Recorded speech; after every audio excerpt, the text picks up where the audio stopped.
Bangladesh. Even on the day of polls, another Hindu killing has been reported. This time, a 28-year-old man was found dead in Molvi Bazar district. The victim has been identified as Ratan Shubo Kar, who was a worker in Champara Tea Garden. There were visible injury marks, body soaked in blood. This comes just 2 days after that of a 62-year-old Hindu trader who was also killed.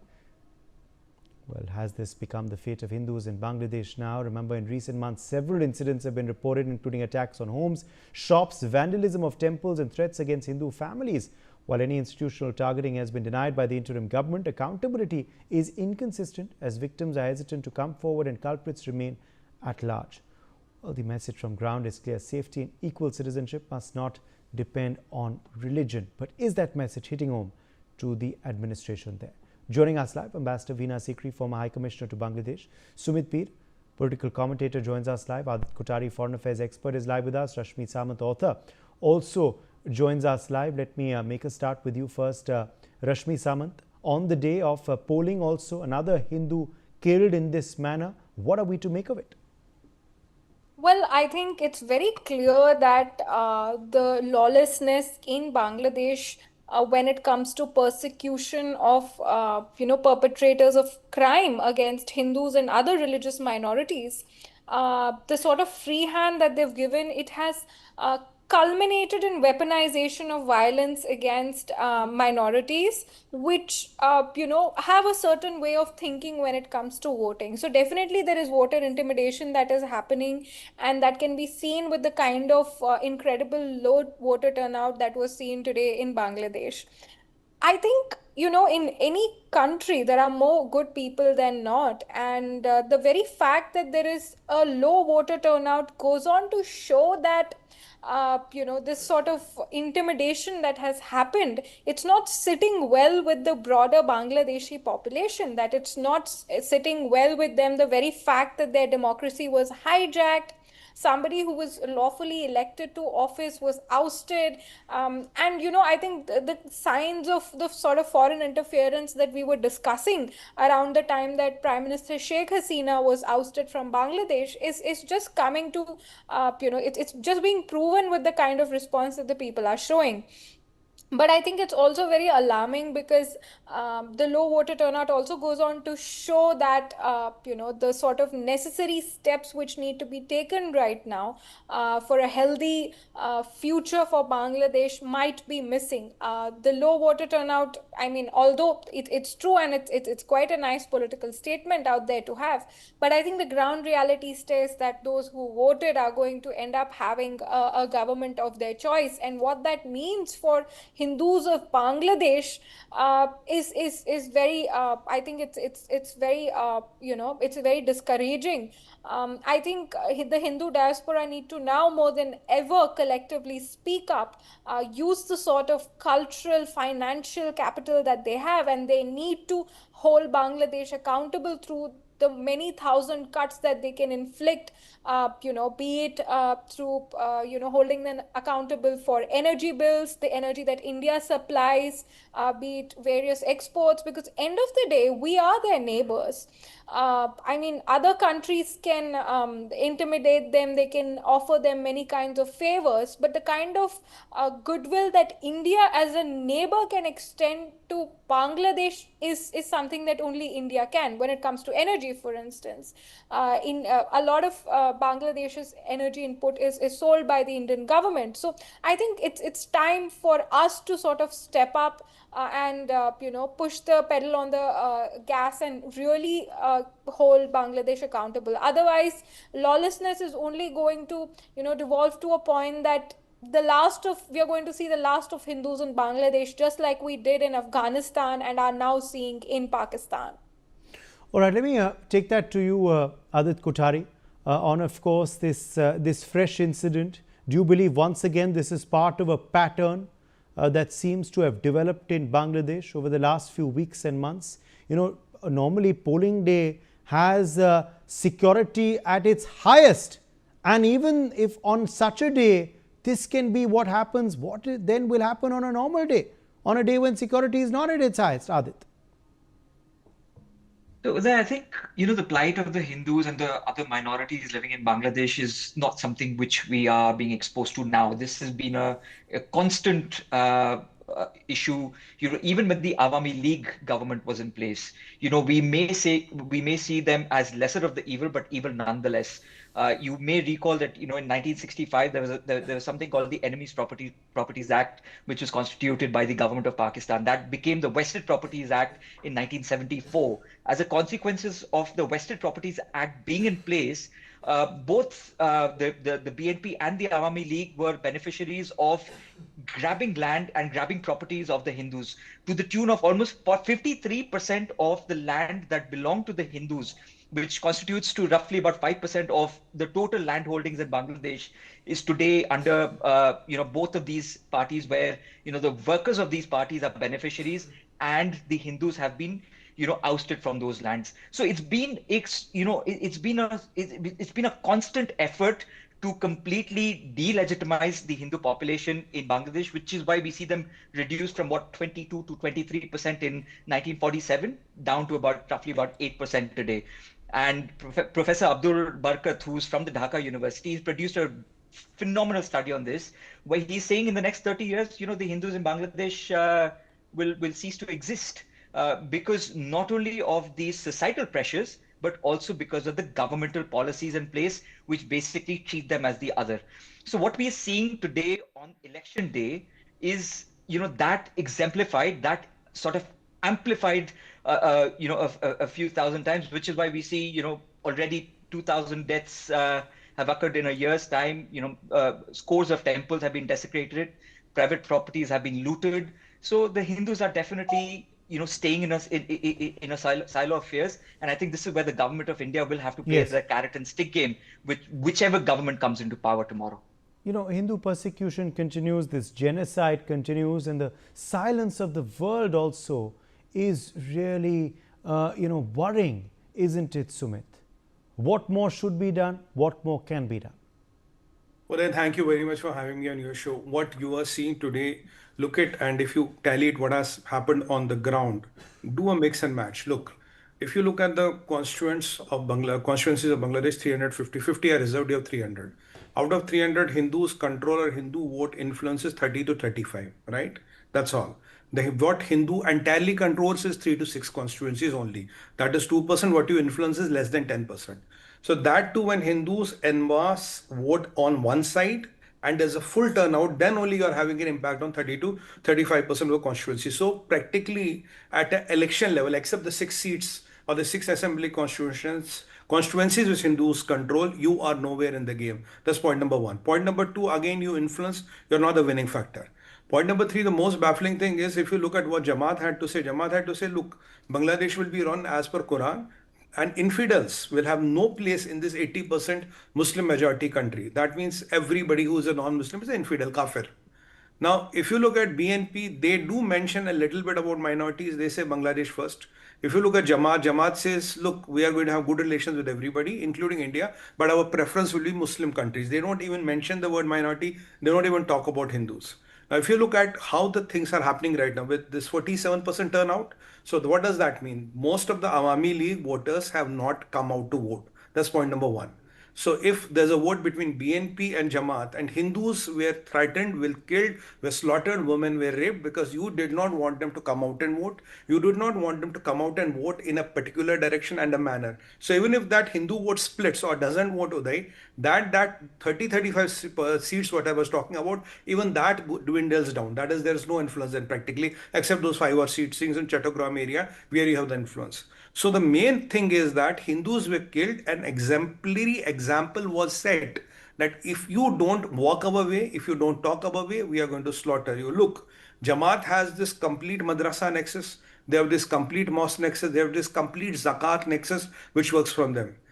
Rahman is a good guy, maybe a good guy, but he is not a ground level leader. He doesn't have the charisma what his mother used to have. If the election turnout would have been quite hefty, we would have hoped that the Hindu vote has gone in the right direction. That is possibly the better devil is BNP, or the Awami, the Sheikh Hasina's vote would have gone to BNP.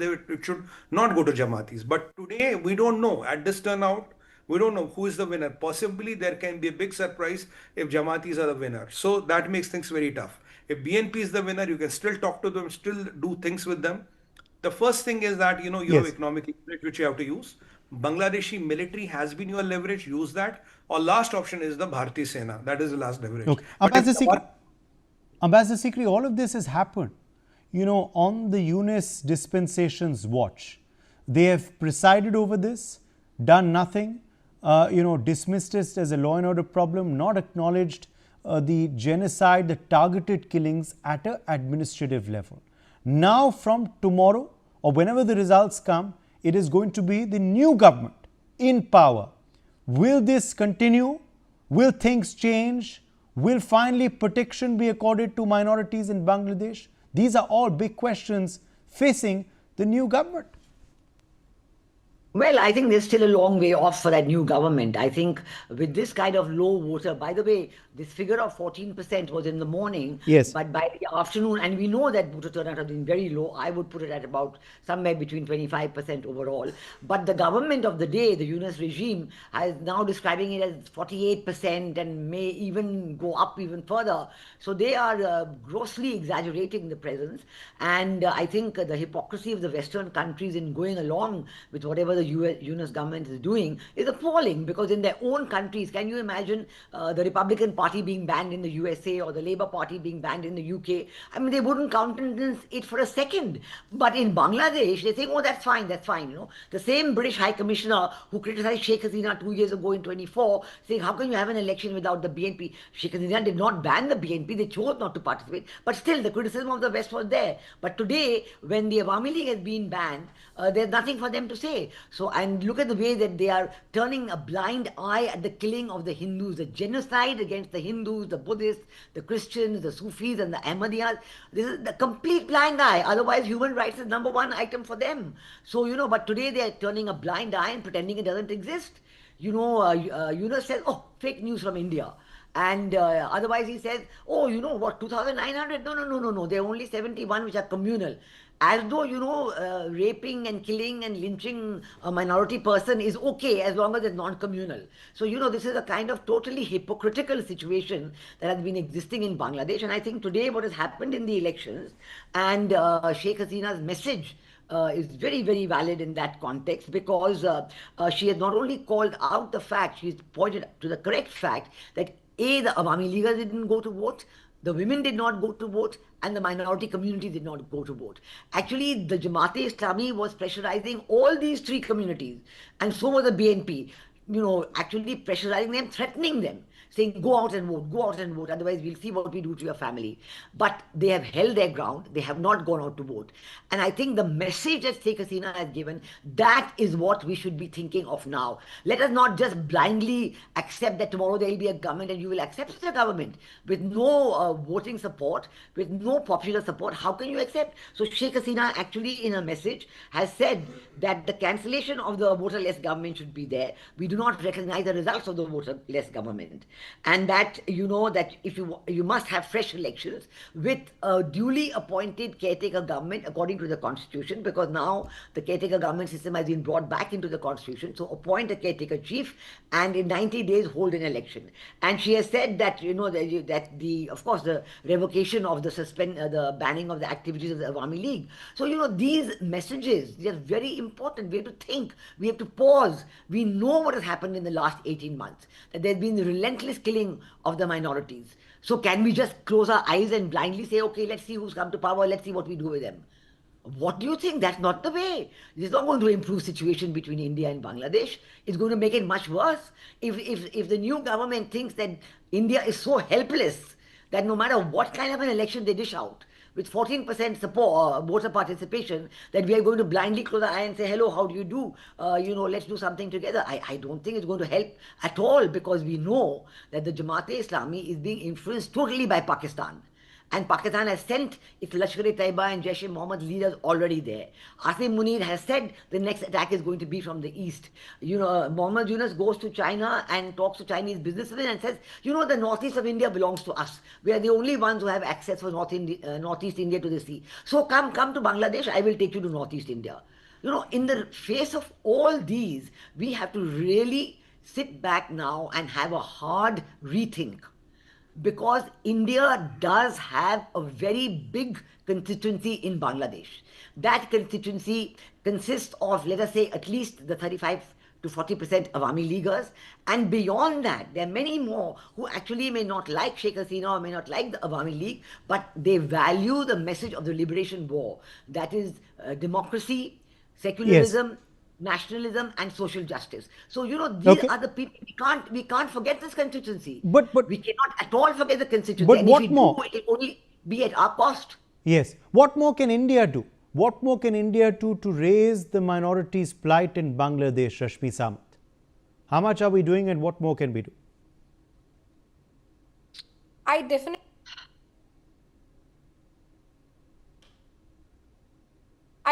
feel, Uday, that India's taken, I think when they gave refuge to Sheikh Hasina, they put out a strong message as to where they stand in the scene when it comes to Bangladesh.